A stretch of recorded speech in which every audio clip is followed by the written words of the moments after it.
So before Legend of Blue Eyes debuted in March 2002, there was actually a small amount of cards that were released a short time before that. Today we're going to be taking a look at the first cards ever produced in the TCG, the sample Yu-Gi-Oh cards. Let's get into it.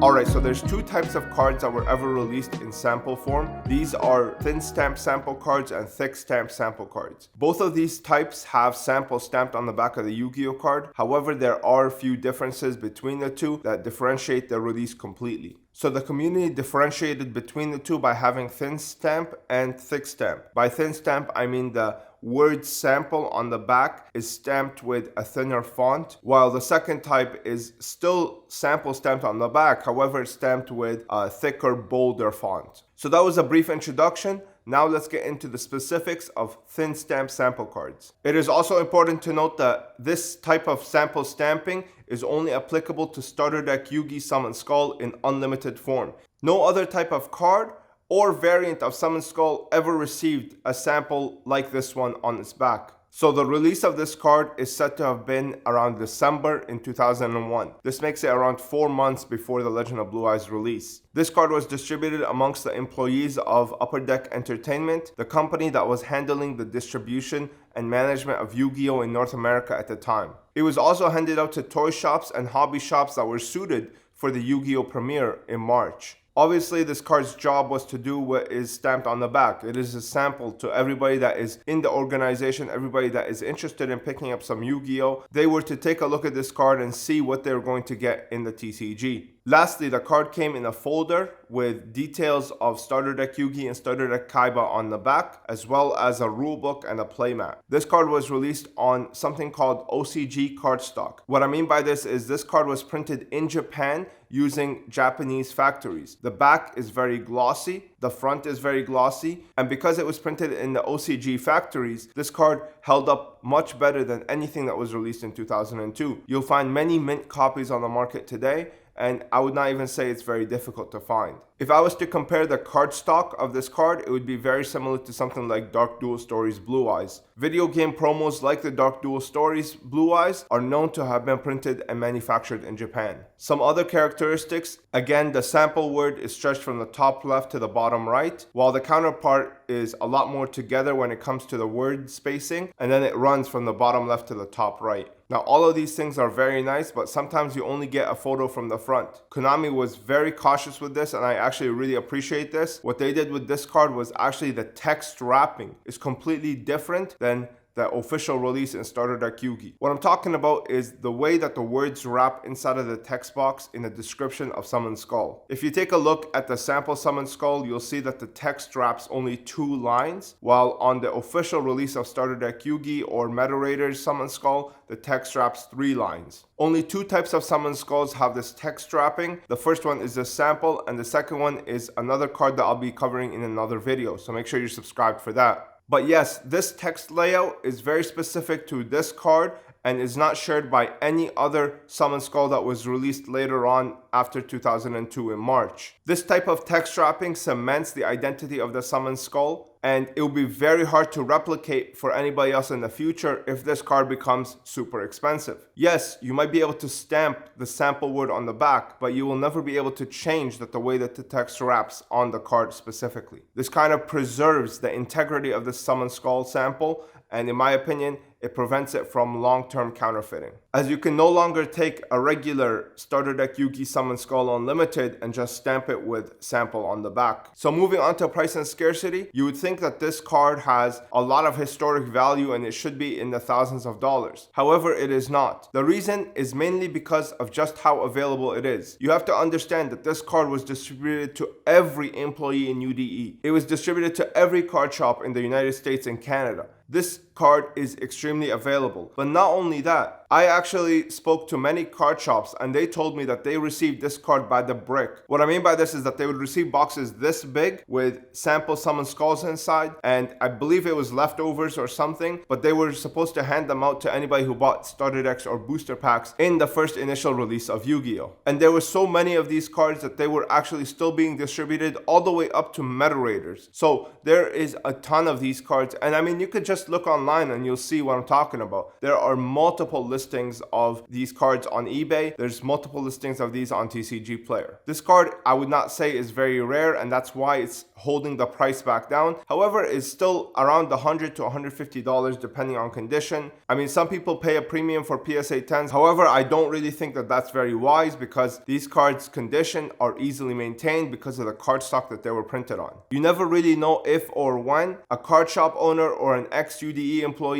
comes out with a random brick of these cards all to flood the market. I do believe that that's what's holding these cards back, and that's why they haven't hit anything like in the 4 figures, because these cards are definitely iconic and a very big piece of Yu-Gi-Oh history. But that's the thin stamp Summon Skull. Let's move on to the thick stamp. Alright, so for the thick stamp Summon Skulls, these are just a little bit more nuanced and the background of these cards is a lot less known. But what we do know is that these were released alongside the first edition Starter Deck Yu-Gi, at least if not earlier, and the reason is because of the first edition stamp on the bottom right. This first edition stamp is the main reason why I believe these cards were released prior to Starter Deck Yu-Gi, if not right alongside it. In terms of time period, we really don't know when these cards were exactly released. After speculating and talking to actually a card shop owner that sold me his deck, I believe that these were released prior to the initial release of Starter Deck Yu-Gi. The story that I was given is that when the card shop owner was first accepting applications for YuGiOh, what was happening is Konami employees would go around and they would show off the deck to the employees as well as the people there so that they can see basically how the cards will look upon release. This kind of makes sense because these were the first cards to ever get the gold stamp at the bottom right. No other Yu-Gi-Oh card in history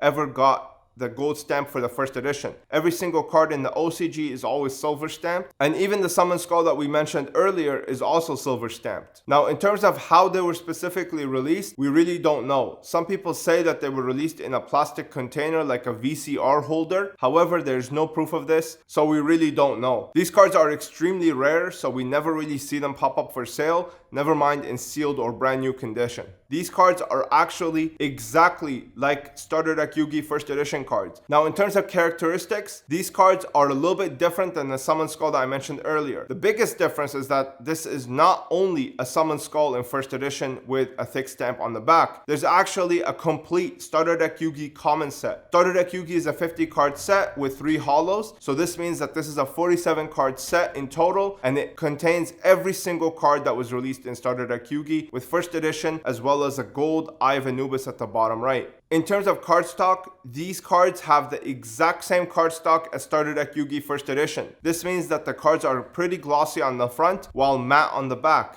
And the text box on the Summon Skull from this set spans 3 rows instead of 2 rows like the sample Summon Skull that we spoke about earlier. One crucial difference between the two types of sample cards is the way that the word sample is stamped on the back. On the first card that I talked about, the sample Summon Skull, if you look at the way that the word is stamped on the card, it is actually laid on top of the cardstock. What I believe happened here is that they received the card from Japan and then they stamped it with sample after in North America. This might be why they did the text wrapping change. You can look at the sample word itself and you'll see that the letters kind of make an indent into the card. Just a little bit, it's nothing serious, but they do make that. And because of this, you can tell it was a little bit later on in the manufacturing process. This is completely different than the second set of sample types, the thick stamps. The thick stamps, if you take a closer look at them, you can see that they are actually embedded into the image file itself. The way that I know this is because the word sample is actually translucent. It is not opaque like the first sample Summon Skull. This is actually a linchpin to the argument that these were produced alongside Starter Deck Yu-Gi, if not before, because the image files specifically have been altered on these cards to include the word sample, and it was not something where it's like they had extra Starter Deck Yu-Gi's first edition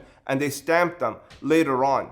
And that logic makes a lot of sense when you actually think about the next topic that we're going to talk about, which is the scarcity and the price. These cards are incredibly scarce. For having so many variant sample cards, it's really puzzling as to how there are so little copies out there for sale. TCG Player didn't even register these cards in their database. They just don't exist for TCG Player. This fact goes to show just how scarce these cards are. They are incredibly hard to find, and because of this, they fetch $300 to $400 minimum for light play condition. I have not really seen any gem mint copies available. I mean, the best cards that I have will probably get PSA 9s. But who knows, maybe some copies in the future will come out to be gem mints. And speaking of gem mints, PSA no longer grades these cards because they are not sure of the origins. I'm not sure how much I like that because obviously these are very real cards, and just looking at the sample word on the back, you can tell that these cards are organically made by Upper Deck upon release. They cannot be counterfeited or faked. I do have a copy of a Man-Eater Bug that was graded before. It got PSA 8, but that one and Dragon Zombie are the only ones that I know of, and I sold the Dragon Zombie to a collector that's never gonna sell it, so I don't really know of any others until PSA starts to grade them again. I would definitely say that the most expensive cards from this set is the first page that you see right here. This first page has all of Yugi's iconic monsters from Duelist Kingdom. From Mystical Elf all the way to Celtic Guardian, every single one of these cards was used multiple times by Yugi, and because of this, these cards carry the most premium. These cards, especially Summon Skull or Celtic Guardian or Guy the Fierce Knight, can go all the way up to $700 or $800 for a single copy. Me personally, I was able to acquire one complete set as well as a one near complete set.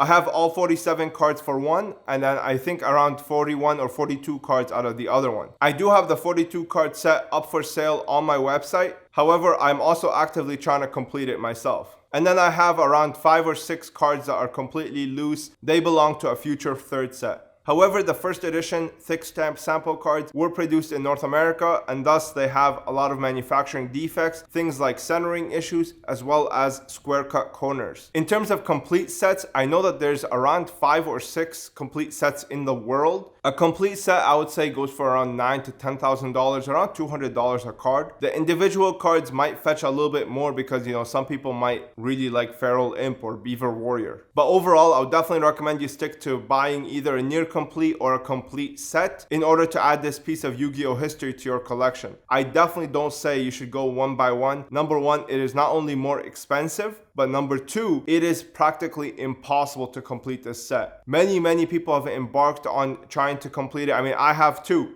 I started with around 35 cards and it's taken me 2 years to find 7 more. And I have yet to find the others. But yeah, that's pretty much it. That's my complete overview on sample Yu-Gi-Oh cards. They are such an iconic piece of Yu-Gi-Oh history. They are extremely important to any Yu-Gi-Oh historian. And I highly recommend you guys pick up at least one copy of each for your own independent collection. To wrap this video up, I want to thank Crispy AF Collectibles on Instagram for sending me his copies of the Thin Stamp Summon Skull in order for me to do the video, as I didn't have my own. Shout out to you, man. This video wouldn't have been possible without you. If you have any more information or thoughts on these sample cards, which one do you prefer? Comment down below. If you enjoyed the video, hit the like button, subscribe if you want to see more Yu-Gi-Oh knowledge videos, and if you want to support the channel further, I do have a Patreon. You can also use the links in the description to shop. You can pick yourself up your own Gardner binders that I make myself. Thanks for viewing the video, guys. I hope you enjoyed that, and I hope you learned something. Peace.